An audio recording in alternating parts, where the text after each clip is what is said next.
आज की short analysis में हम डिस्कस करेंगे एचडीएफसी बैंक के स्टॉक के ऊपर। और दोस्तों ये एक तरह का हमारे तरफ से रेड अलर्ट एनालिसिस है। अगर किसी को एचडीएफसी बैंक के अंदर अगर फ्रेश पोजीशन बनाना हो तो वो अपने एडवाइज़र को पूछकर वेट कर सकता है, बिकॉज दोस्तों ये स्टॉक के अंदर मल्टीपल नेगेटिव फैक्टर्स एक साथ ब्रेकडाउन हुए हैं, जिसके तहत ये स्टॉक करंट लेवल से डीप डाउनसाइड करेक्शन के लिए रेडी है। लेकिन दोस्तों यहाँ पर कोई भी हमारी बाय सेल होल्ड रिकमेंडेशन नहीं है, ये प्योरली एजुकेशन पर्पज से मैं अपना पॉइंट ऑफ व्यू आप लोगों के सामने शेयर कर रहा हूँ। कोई भी पोजीशन लेने से पहले अपने फाइनेंशियल एडवाइज़र को ज़रूर कंसल्ट कर लेना। और दोस्तों आप लोगों को बता दूं कि निफ्टी के अंदर और निफ्टी के बड़े स्टॉक जैसे कि रिलायंस इंडस्ट्रीज, टाटा मोटर्स और भी बहुत सारे दिग्गज है जिसके अंदर बॉटम बन रही है, लेकिन कुछ ऐसे स्टॉक है जिसके अंदर दोस्तों ब्रेकडाउन भी हो रहा है। वो एचडीएफसी पहला स्टॉक है। तो दोस्तों यहाँ पर मार्केट के अंदर अगर आप देखो तो डाइवर्शन दिख रहा है हमें कम्प्लीटली। कुछ बड़े स्टॉक बॉटम बना रहे हैं और कुछ स्टॉक टॉप बना के ब्रेकडाउन हो रहे हैं। तो अकॉर्डिंगली अपने एडवाइज़र को पूछकर ही पोजीशन लेना। यहाँ पर दोस्तों मैं रिकमेंड करूँगा कि आप शॉर्ट सेलिंग भी नहीं करना। नो डाउट इसके अंदर मल्टीपल नेगेटिव फैक्टर्स है, चार्ट भी ब्रेकडाउन हो रहा है, लेकिन दोस्तों अगर बाई साइड आई तो दोस्तों इतनी ज़बरदस्त शॉर्ट कवरिंग आएंगी कि ये स्टॉक अपसाइड में भी घूम सकता है।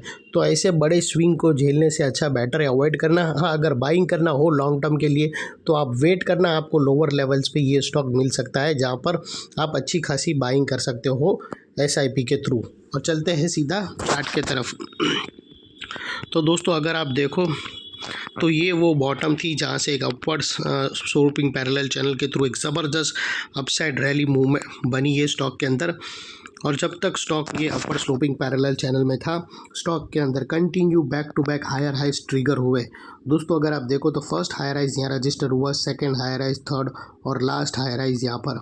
और जैसे ही दोस्तों ये upper sloping parallel channel down side में ब्रेकडाउन हुई, फर्स्ट टाइम दोस्तों इसके lower lows higher highs threat हुए लोअर लोस के अंदर क्लोजिंग बेसिस पे, जो हमें कंफर्म कर दिया है कि स्टॉक ऑफिशियली करेक्शन के अंदर एंटर कर चुका है। और यहाँ पर बाई साइड पे तो बिल्कुल भी नहीं खड़े रहेंगे अनलेस एंड अनटिल यहाँ पर कोई नया हायर हाइज ना मिले। यहाँ पर हमें दो मेजर नेगेटिव सिग्नल मिले फ्रेंड्स। अपर स्लोपिंग पैरेलल चैनल जो एक स्ट्रॉन्ग सपोर्ट का काम कर रही थी, उसने डाउन साइड में ब्रेकडाउन कर दिया और जैसे ही उसके ब्रेकडाउन हुआ अप साइड रैली पे ब्रेक लग गई। सेकेंडली इसके जो हायर हाइज थे वो लोअर लोज में शिफ्ट हो गए क्लोजिंग बेसिस पे, जो कंफर्म करता है कि स्टॉक ऑफिशियली करेक्शन के अंदर एंटर कर चुका है।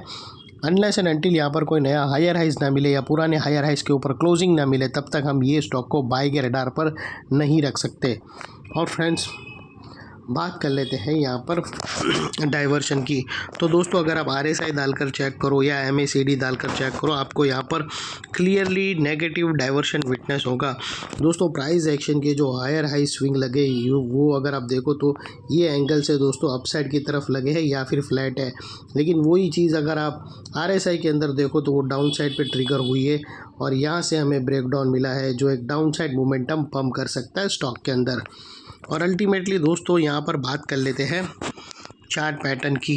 तो फ्रेंड्स अगर आप देखो तो यहाँ पर हमें एक head and shoulder pattern breakout होते हुए क्लियरली विटनेस होती है। और वो हेड एंड शोल्डर पैटर्न दोस्तों कुछ इस तरह से है।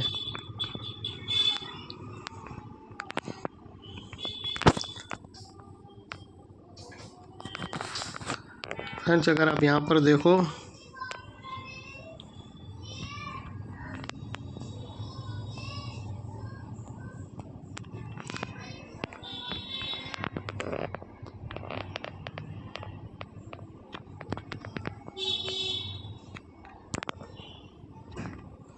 दोस्तों अगर आप यहाँ पर विटनेस करो तो हमें हेड एंड शोल्डर पैटर्न यहाँ पर क्लियरली ब्रेकडाउन होते हुए विटनेस होती है। और उसकी जो नेकलाइन निकल कर आती है उसके नीचे well in sustain downside breakdown हो चुकी है। मेरी तो दोस्तों यही आशा है कि यहाँ पर स्टॉप लॉस ट्रिगर हो जावे और ये जो राइट शोल्डर है उसकी नी ऊपर यहाँ पर अगर 1820 के ऊपर क्लोजिंग मिल जाती है तो वेल एंड गुड है। और ये स्टॉक के अंदर एक शॉर्ट कवरिंग आएगी, वो स्टॉक को एक बाई साइड रडार पे भी शिफ्ट कर सकती है। और 1820 के ऊपर अगर क्लोजिंग दे देता है डाउन साइड के टारगेट से पहले, तो मैं ज़रूर आके एक अपना अनदर रिव्यू दूंगा ये स्टॉक के ऊपर, जहाँ पर आप लोगों को फोरकास्ट करके हम एनालिसिस करेंगे कि अपसाइड में इसके नए कौन से टारगेट बनते हैं, लेकिन उसके लिए दोस्तों बुल्स लोगों को इसके ऊपर स्टॉक को क्लोजिंग देना बहुत ही ज़रूरी है, otherwise down side target open है ये स्टॉक के। और यहाँ पर अल्टीमेटली ये स्टॉक तुम्हें वेरी सून 1680 के आसपास तुमको जल्दी ही मिलेगा डाउन साइड की तरफ, जिसको हम येलो में करेंगे।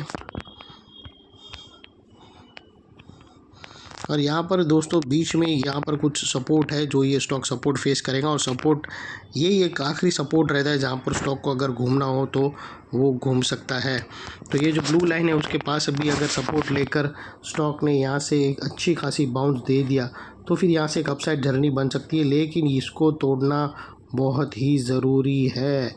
ये राइट शोल्डर है, उसके टॉप के ऊपर क्लोजिंग देना 1820 का लेवल टूटना ही टूटना चाहिए, तो वहाँ पर ज़बरदस्त शॉर्ट कवरिंग आ सकती है दोस्तों। और फाइनली दोस्तों आप लोगों को बता दूं कि ये नेक लाइन है हेड एंड शोल्डर पैटर्न की, ये एक बहुत ही इंपॉर्टेंट एरिया ट्रिगर हो चुका है, बिकॉज मल्टीपल नेगेटिव फैक्टर्स यहाँ पर एक्शन में आते हुए मिले। यही एरिया पे दोस्तों हमने अपर स्लोपिंग पैरेलल चैनल को डाउन साइड में ब्रेक डाउन होते हुए देखे, यही एरिया को दोस्तों हायर हाइस हमें लोअर लोज में शिफ्ट होते हुए मिले। यहाँ पर ही दोस्तों हमें नेगेटिव डाइवर्शन प्राइस एक्शन और आरएसआई के थ्रू मिला, और यहाँ पर ही दोस्तों एक बहुत बड़ी chart pattern head and shoulder pattern negative chart pattern break down होते हुए मिली। तो वो लिहाज से दोस्तों ये एरिया जो अभी तक एक स्ट्रॉन्ग सपोर्ट था वो अल्टीमेटली स्ट्रॉन्ग रेजिस्टेंस बनकर खड़ा है, और इतने बड़े स्ट्रॉन्ग रेजिस्टेंस के ऊपर शॉर्ट सेलर लोगों का स्टॉप लॉस रहेगा जो आसानी से ट्रिगर नहीं होगा। लेकिन अगर ट्रिगर हो जाता है तो बहुत ही अच्छी गुड चीज़ है, यहाँ पर फिर बाई साइड बनेगा स्टॉक के अंदर और एक शॉर्ट कवरिंग रैली की भी आशंका है। तो दोस्तों ये थी हमारी एनालिसिस, अच्छी लगी तो प्लीज़ चैनल को लाइक शेयर सब्सक्राइब ज़रूर करना। थैंक यू, जय हिंद।